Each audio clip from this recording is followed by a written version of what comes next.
What's up, everybody? This is Dr. Nick with Leverage Media. Welcome to another episode of Path to a Million podcast. I wanted to start making some of these more specific videos for those of you that are going to have specific questions. Tonight, I'm going to try to make sure that I get some time to actually fill out the application and just talk about how to make sure to maximize those things. So the first step in this process is going to be deciding whether you're going to do the covered period or the alternative payroll covered period. So let me pull this up so I can read this for you guys so we can refresh on that. And let me get back to the top here. All right. The covered period is pretty straightforward. The day that you get the loan, you can basically go 56 days forward from that date. So it's 8 weeks. I would imagine that the day you get the loan is day one. So if you get the loan on a Friday, I would think, let's see, I think your 56th day, because it says 56 days in here. So I believe day one would be the day you get the loan. Day 56 would be 8 weeks forward, but it would be the Thursday. So it would end like day 56 you'd have to like count it out on the calendar, but I'm pretty sure day 56 is going to be that Thursday. So you're going to need to make sure that you on that last payroll, that you make sure that you're doing everything that you can to, well, never mind. I'm sorry. The thing we'll talk about here in a second, actually that forget that I said that, because that doesn't matter. Because of the fact that in here it says that you can claim loan forgiveness on anything that you pay within the 8 weeks and anything that you accrue within the 8 weeks. So I've got two examples, and both are kind of good examples. One is I got the money. So my office, I got the money on a payroll date. The Leverage Media, I got my office in between a payroll date. So I do payroll every second or every other Friday. And on April 10th, I do my payroll for both companies on the same day. April 10th was payroll for both businesses. I got my Springfield Wellness Center check, or my loan funds, on the 10th deposited into my account. I got the loan proceeds for Leverage Media on the 17th. So I was kind of in between. So I'm gonna go through like what I would do and show you like how I'm going to make sure that it gets maximized. And I'll just do it through probably a Google Doc. Let's see here. I should have pulled this up already, but let's see. Share my screen.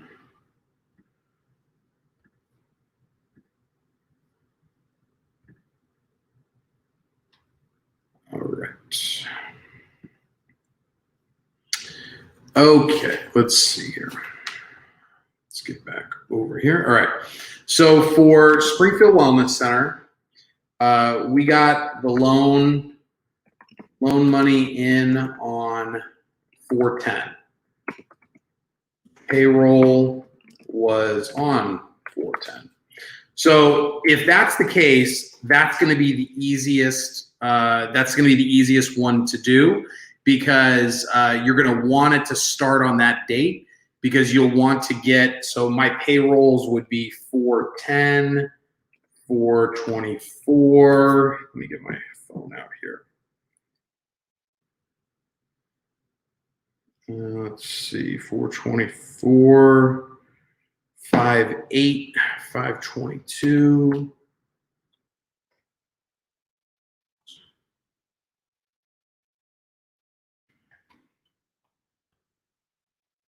Uh, 5/22, and I think 6/5 is the other one. All right. So these are all my payrolls. Okay. So for this office, it's about 15,000 per payroll.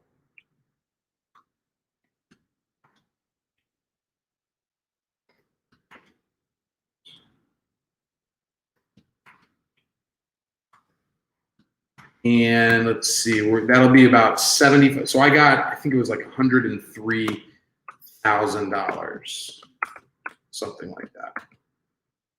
All right. So the payroll that I'm paying within on this date. So this is why I need to make sure, or no, I'm sorry, I forgot that I don't need to figure that out. All right. So 75K is what I'm doing, kind of easy to figure out. All right. Now on my other my non-payroll costs, if I recall, I think I've got about let's call it $5,000. I think it's like $5,300 or something that I'll be able to qualify for. But actually, I'm sorry, I'm going to be able to qualify for a little bit more than I thought, because you can either you can pay for things that are due during the 8 weeks that you paid for during the 8 weeks. You can also pay for like one extra month's worth of things. So like, even if you don't pay it within the 8 weeks, as long as you pay it by the next due date, if you accrued it during those 8 weeks, you'll be able to pay that off. So technically, you'll probably be able to get about 3 months worth of those non-payroll costs. So let's skew a little bit high and say that my non-payroll costs are going to end up being $8,000. All right, and I think that'll probably be about accurate. So now I've got about $83,000 that has been paid out. It's easy. I don't have to I just have to show documentation that I did it. But that means that there is about $20,000 left that needs to be paid out. Okay. Now you want to maximize as much as you possibly can. So most chiropractors may run into this problem where because you got 2.5 times your payroll, you may not have, just doing normal payroll, you may end up not having enough money to spend because you don't have enough non-payroll costs to be able to be forgiven. So it doesn't really make sense to use the money if you don't need to use the money. And I only recommend using this money if you're going to get it forgiven. The one thing I'm going to check into is, could you give your staff bonuses at the end of this if you wanted to?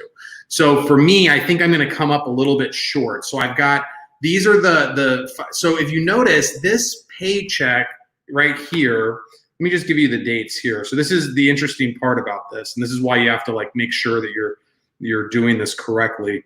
This is pay period March. I think we started on a Sunday. So that'd be March 22nd to April 4th. Okay. So my loan money went in on 4/10.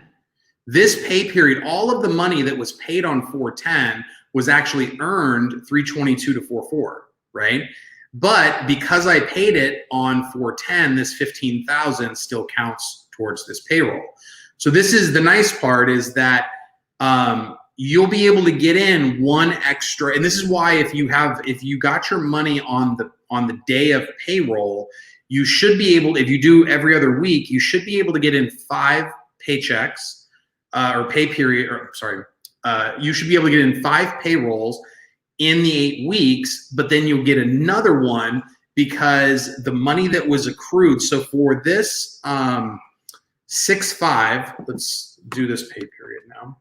All right, so pay period, let's see, 6/5. This is going to be May 17th through May 30th. All right. So now we have one more week. Actually, I thought it was going to be 3 weeks, but it turns out it's going to be one more week that we can add on to the back of this. So anything that's earned within those 8 weeks. So basically from what would be May 31st.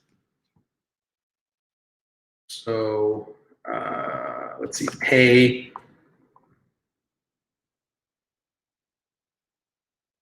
pay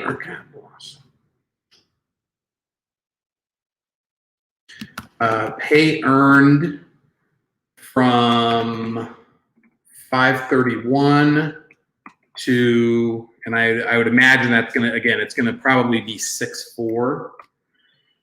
You'd pretty much get one week's worth of pay. So if like that extra week was 7,500, then this would, and the reason why you would get that extra week is, again, because it was earned within the 8 weeks. So then this would give you your 7.5 and 15.5. So I'm sitting at about 90. Total forgiveness is about $90,500, which leaves me with about 13,000 that I need to see if there's any way that I can I give bonuses, like almost like hazard pay, you know, if people have been kind of going above and beyond. I haven't seen anything in here that says that you can't do that. I'm not sure if like you can, as long as you keep it under it's like the 15,385 is the most that one person can make for the loan forgiveness money. But if somebody's like a $20 employee or $20 an hour employee, can you pay them more to maximize the usage of the total? So that's kind of the idea. Now on leverage, we got the money on 417.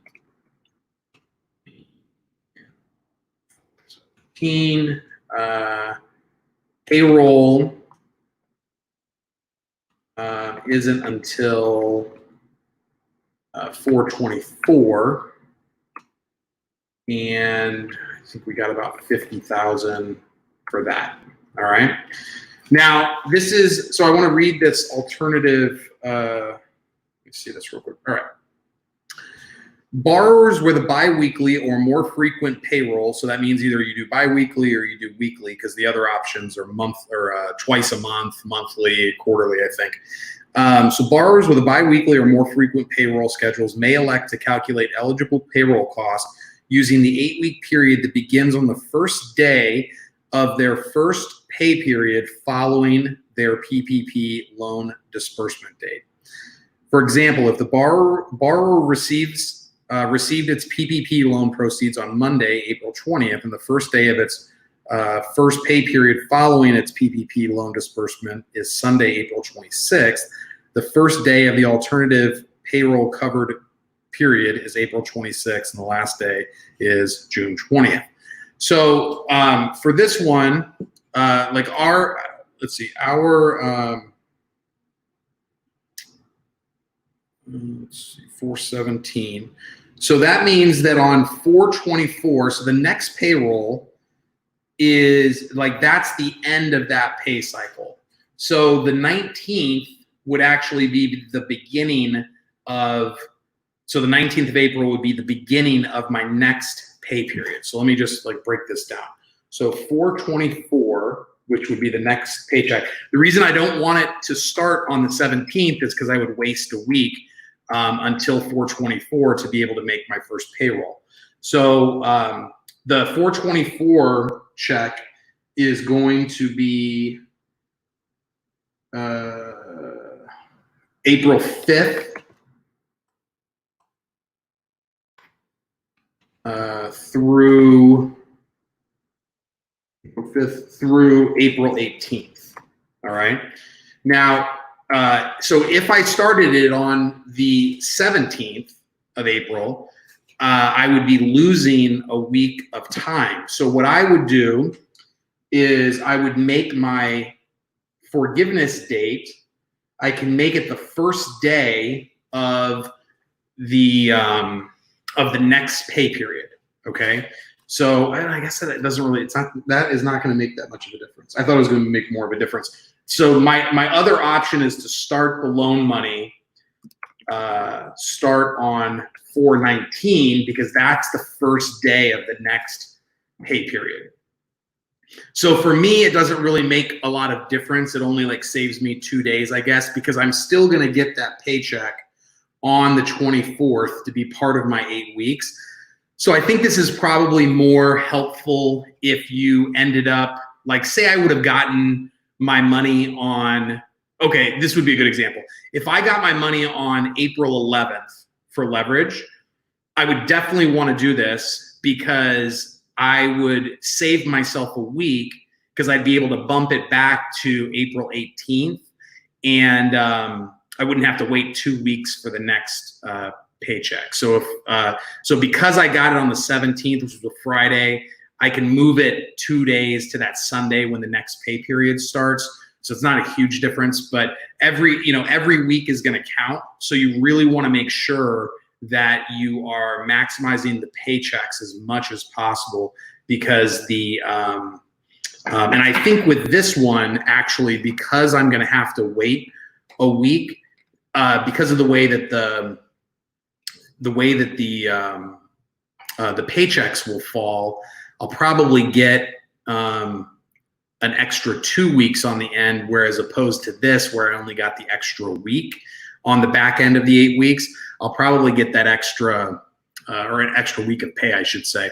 I'll probably get an extra 2 weeks of pay on the back end of because I'll probably have a pay period end on June 5th.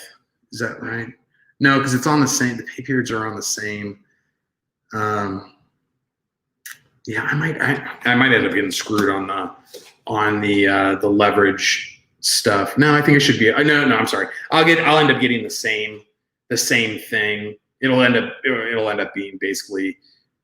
So what you end up getting, I think this is the right way to think of it. You basically end up getting 10 weeks worth of pay this way, because if the paycheck comes out, if you get your money on a paycheck day, like on Springfield Wellness Center, I'm getting these 2 weeks worth of 2 weeks worth of pay that was not accrued within my 8 weeks. So let me count up to see what kind of, because I think that's like the perfect scenario is if you get your money on a payday. So that's 1, 2, 3, 4, 5, 6, 7, 8, 9, 10. Actually, you get 11. Yeah, you'll end up getting 11 weeks worth of pay, which is basically like 2.5. Like I'm gonna have to go back and recalculate that and make sure that I'm actually getting the full. I think maybe because I'm putting myself onto the payroll now. I think maybe my payroll may be a little bit higher, so maybe my numbers are a little off on that, like my weekly payroll. But yeah, if you hit it right, because that would be the 22nd. 1, 2, 3, 4, 5, 6, 7, 8, 9, 10. Yeah, you get 11 weeks worth of pay out of that. And then even for leverage media, if I started it on the 19th, I basically would still qualify for that pay period on the 24th. So I'd hit this one, this one, this one, this one, and then I would basically get 2 weeks worth of extra over here. So I think I'm gonna end up getting screwed on a week there, but let me see what that number would be. So if I got 4, 5, 2, 1, 2, 3, 4, 5, 6, 7, 8, 9, 10. Yeah, I think I'll end up only getting 10 weeks on leverage. So what you want to do is you want to do this kind of math on, is it better for you to take the loan the day of, or is it better for you to is it better for you to start your 8 weeks on the day you get the loan money, or is it better for you to start your 8 weeks the first day of the next pay period? So in Leverage's situation, that bumps me back 2 days. But like I said, if I'd have gotten the money on 4/11, then I would have saved myself 8 days by doing that, because I would have still bumped it back to the 19th. So do your math there, and then that'll give you kind of an idea of what you should be doing. So let me look see if there's any comments here. Okay, hold on one second, Nancy. Can we change the frequency of payroll from before pandemic? I think you can, but I don't think it says anything in there about it having to be consistent. So like if you wanted to change it to weekly, the thing is I don't think it makes any difference because of the thing that they put in there about whether you pay it or whether it's earned during those 8 weeks. It still counts for forgiveness. So it doesn't really matter whether you do weekly or biweekly, because basically you're gonna get, the reason why it's better to get that to get your money on a paycheck day is because you basically earn yourself, or you get to pay for 2 weeks of labor that was not within that 8 weeks. And then at the end of it, whatever day you end on, so I think I was using 6/4 as my last day, I could pay people through 6/4, even if the paycheck isn't until 2 weeks later, or 1 week later, I guess. So I don't think that that's gonna like maximize anything. I thought that was the way to maximize it, just so you didn't get stuck in between paychecks. But because of that rule, I think it kind of negates that. So Nancy, I'm very confused. I got my money on May 7th from the PPP, and the first date of the next payroll was May 11th, and you're saying it's due and payable or forgiven only until June 30th. What happens when people don't receive their PPP money until later in the game? I don't think that. I think it just needs to have started by June 30th. I'm pretty sure, but let me see. That should still, if you got your money on May 7th, because it doesn't matter. You can't bump it. I don't think you can bump it back to a payroll date. You can bump it, or I'm sorry, you can't bump it forward to a payroll date. You could bump it forward to the first day of a pay period. So that, let me just look real quick. So if you were on if you got your thing on May 7th, Nancy, can you tell me, do you, like on May 11th, is the final day of that pay period May 4th? Like, are you basically closing out the pay period and then giving yourself a week before the paychecks need to hit? If you can just like comment on that so I can see that. But let's say you used May 7th. 1, 2, 3, 4, 5, 6, 7, 8. So even if you use May 7th, you would end on July 2nd. And I'm pretty sure that that you don't have to use it. You have to bring back your staff in order to maintain your full-time equivalency. Begins May 11th through the 16th. First date of the next payroll was, oh, I see, okay. Okay, so you got your money on the 7th. The first day of the payroll of the next pay period is the 11th. So if you started on the 11th, 1, 2, 3, 4, 5, 6, 7, 8. Yeah, so you'd end on, like July something, like 5th, 6th, something like that. So I think that that's probably okay. You might want to like just look into that a little bit deeper on the June 30th thing, because you can get the money all the way up until June 30th. So they're still if you could only use the money before June 30th, I don't think they would still be making loans. But that part, I guess I haven't read in a long time, so I just can't remember. I'm pretty sure it's just that you have to have like gotten started with it by June 30th, and then you have 8 weeks to create it. Because remember, in the law, you're supposed to be able to pick your 8 weeks, so you should have been able to backdate it if you needed to. But such is life. All right. If no other questions, I'm gonna kind of search for the next topic to shoot the video on. So I will see you guys in a little bit.